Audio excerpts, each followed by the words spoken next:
Quand j'étais petite, j'étais beaucoup plus illuminée. J'avais ce qu'on appelle des sentiments esthétiques. D'un coup de pinceau, je te dessinais une picturale. Dessiner, c'était gagner. J'étais petite, c'était l'époque des Kinder Surprise, je sais pas si vous vous rappelez. J'explique. De l'ordre du cybermoléculaire et de l'ordre de la beauté future. Quand tu es enfant et que tu t'amuses à faire des liens, mais aussi des aliens entre les choses. De voir dans une coquille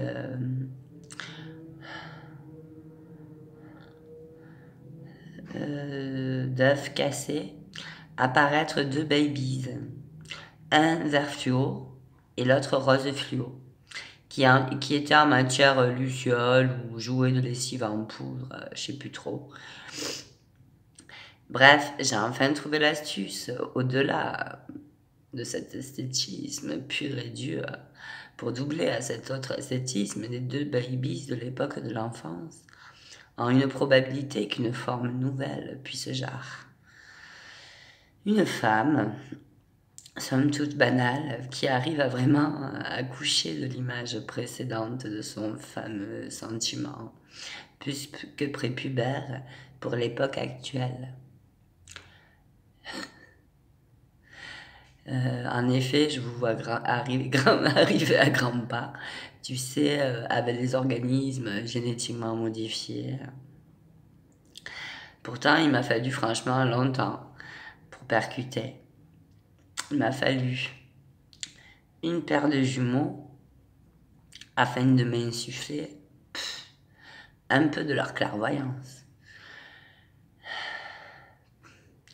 Plus Monsieur Arnaud Doux, professeur de technologie de 5e, et son cours sur le paradigme de dilatation du temps et ou de la matière, sous-entendu le paradoxe des jumeaux, qui en plus, selon un célèbre manga japonais, était un jumeau et une jumelle qui étaient eux aussi du bout du monde. Plus 10 ans de décalé, de distance, d'éclairage scientifique, plus ou moins. Cours de biologie, retour, flashback, Marseille, Saint-Charles. Savez-vous que lorsque l'on croise génétiquement, comme naturellement, une lapine blanche avec un lapin noir, combien de poids, de pelage, de rayures peuvent offrir maman lapine et papa lapin comme probabilité d'assortiment à leur lapinou dès la naissance? On peut dire de ces lapinous-là qui seront habillés pour l'éternité de la même forme de leur tâche. Au fait, j'ai aussi gratté la formule sur la dilatation du temps et ou de la matière. Au passage, si cela vous intéresse, pour rajeunir le temps. Donc, avec une bonne grosse dose d'absolu et de relativité. Donc, un léger retour sur le paradigme. Pour revenir sur un point de prestige au sujet du paradigme de dilatation du temps et ou de la matière, sous-entendu puisque vous avez besoin de tard pour prendre la mesure de jumeaux.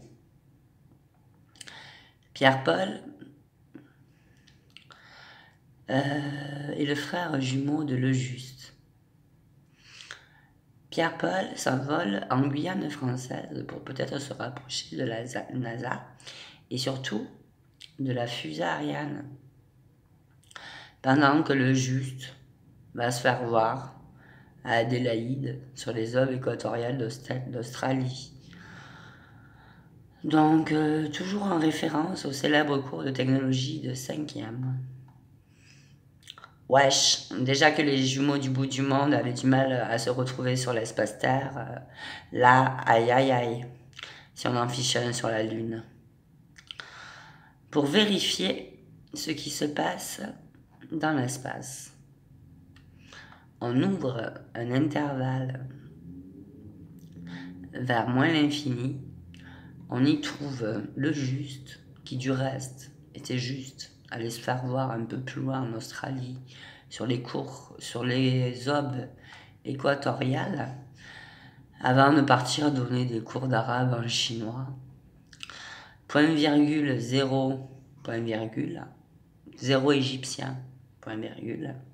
Pierre-Paul, qui a voyagé environ 6 mois dans l'espace, aux frais de l'extraterrestre. Intervalle ouvert sur plus l'infini. Et je me suis dit, pourquoi pas conserver en effet le zéro égyptien plutôt que de le remplacer par le zéro absolu d'ici-barrière. Ce qui risquerait de fissurer la Terre en 24. Moi j'ai un pote à effet kaléidoscope, sauf qui s'appelle pas vraiment Khalid. Sérum de mes larmes, gratuit. La mystère et boule de gomme subtil. L'autre là qui intercale les zéros entre eux, notamment le zéro égyptien et le zéro absolu d'ici-barrière entre deux monozygotes. Petit non savant pour dire vrai jumeau. Vous n'auriez pas peur qu'il y ait comme un frisson pur dans l'espace. Et lorsque je me suis surprise,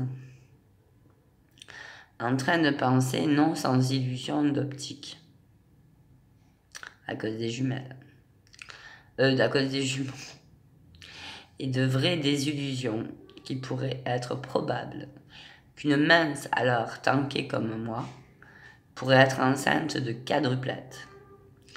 Toutes les femmelettes de mon entourage, ainsi que moi, avons perdu nos cheveux, ce qui m'a valu mon entrée transcendantale dans la mythologie grecque et ou égyptienne. Ce matin, j'ai croisé un pote qui m'a dit « Ouais, t'as vachement maigri, hallucinant ». Je lui ai répondu « Régime syrien ». Et il a rajouté « T'as aussi vachement rajeuni ». Je lui ai répondu que c'était d'avoir étudié le zéro absolu qui m'avait rafraîchi et rajeuni.